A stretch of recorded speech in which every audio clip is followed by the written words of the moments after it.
High, আমি Indu. Welcome to my channel. আজ আমি বানাবো মাটির তৈরি কড়া।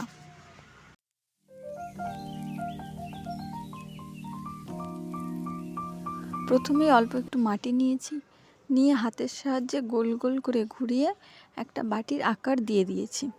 কড়াই তৈরি করতে গিয়ে মনে পড়ে গেল শীতকালের পিঠে তৈরির কথা।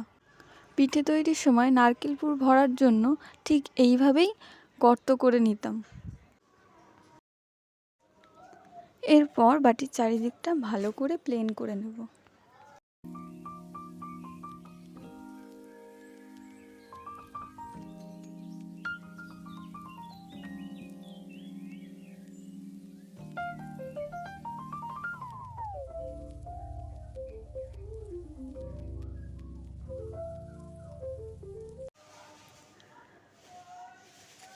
বাটির চারিদিকটা ভালো করে প্লেন করে নেওয়ার পর এবার দুদিকে দুটো কড়ার ডান্ডি লাগিয়ে দেব।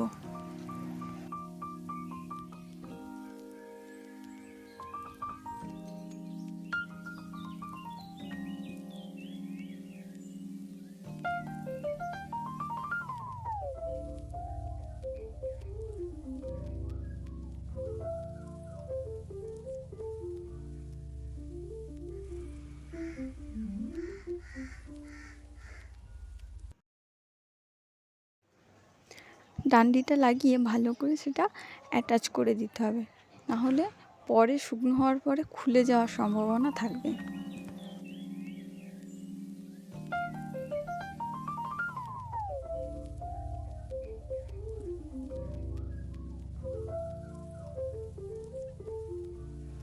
ব্যাস, রেডি মাটি দিয়ে তৈরি ছোট্ট কড়া।